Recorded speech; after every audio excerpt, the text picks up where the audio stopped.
Hey everyone, Josh Martinez here, and welcome to this week's idea. So this week's idea will be support and resistance channels, drawing trend lines, but doing them backwards. Okay, so let's get started. So this is the gold futures 1 hour time frame. This is known as a Japanese candlestick chart. So each of these candlesticks represents 1 hour of market movement. A red bar means price went down during that time period, and a green bar means price went up during that time period. And your job and my job when we look at the markets is just to say, is the market going up or is the market going down? And do I want to buy or do I want to sell?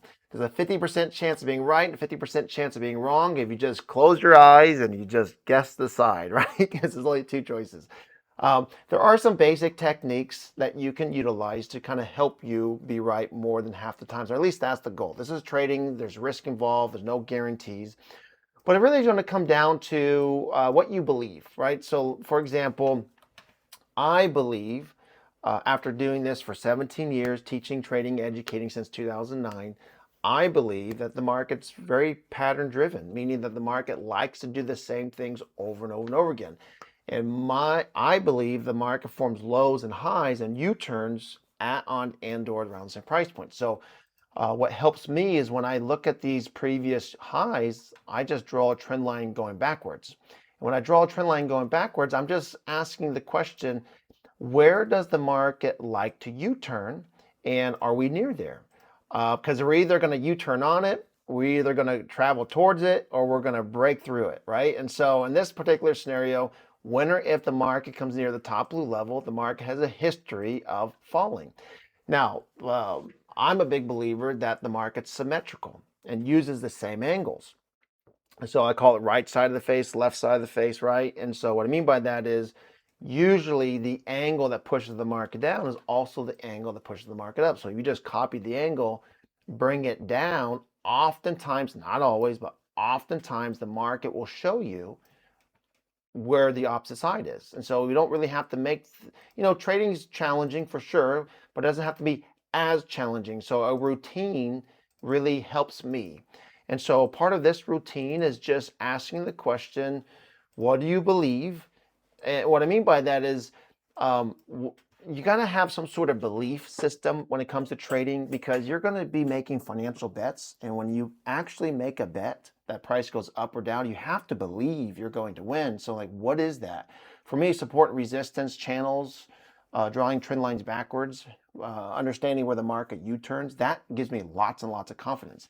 Now, you can see that for whatever reason, whenever if it touches the top level, it goes down, whenever if it touches the bottom level, it goes up. And so I like buying things that go up over time. So indexes, right? NASDAQ 100, Russell 2000, Dow Jones, S&P 500. I like buying gold because gold goes up over time. So I like to buy. When or if the market comes to the top blue level and starts to sell off, I don't like to sell the market. I just wait.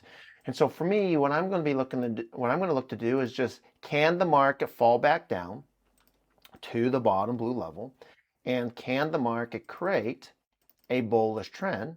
And then if so, then I would like to use up Fibonacci's and I'll try to buy these low prices on the way up. No different than what you could have done over here, right? When the market was in a downtrend, we broke the downtrend line, got into the buy zone, we created a little small bull trend. So the opportunity for someone like me would be, how can I find that low to that high and make as many trades with as less risk possible to get as much as that move there. Same exact thing you would have done over here, right? You would have brought in your downtrend line, market breaks into the buy zone, and I would be looking for that low there. Probably would have lost that trade, but that's fine. But from here to there, how can I get as many entries as I can with small risk and get pieces of this? So I would be specifically looking for that push there, that push there, that push there. Now you may say, well, why not just buy and hold? I could, but I don't like to. I like to analyze the market as if I'm a position trader, someone who does buy and hold, but then I like to trade it as if I'm an intraday trader because I like getting in today, exiting today. I like that. And I like the small risk. So because I like to do that, I want to do what I like and I want to do what I'm good at. And so far, I would say I'm okay at it. Right? And I'm still working towards being better, right? So just like anybody else.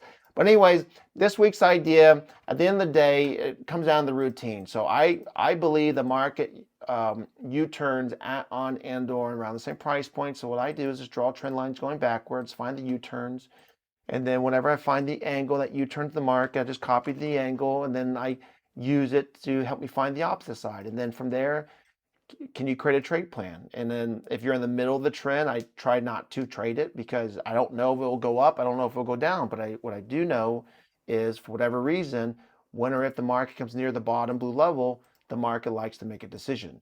And when or if the market comes near the top blue level, the market likes to make a decision. So I'll just look for those decisions near the bottom blue level or the top blue level. All right, everyone, that's Josh Martinez. Really appreciate the opportunity. Please remember, there is risk involved when it comes to trading. You should never invest money you cannot afford to lose. Always keep risk management in mind. Understand that we are not CTAs, which stands for Commodity Trading Advisors. And what that means, what we're going to share with you is research, and ultimately what you do with this information is completely up to you. Past performance is not indicative of future returns. What that means, there's no guarantees of a positive outcome. Every single trade has risk involved. If I place my next trade, I can absolutely lose that next trade. If you place a trade, you can absolutely lose that trade. Everything I just shared with you just now could absolutely not work. So being a good trader is understanding there's risk involved in every single trade, managing that risk properly, and trying to make good decisions over time. Look at us like a newspaper. We'll share with you our findings, walk you through our research, but ultimately what you do with this information is completely up to you. Have a great day, everyone. We'll see you next time.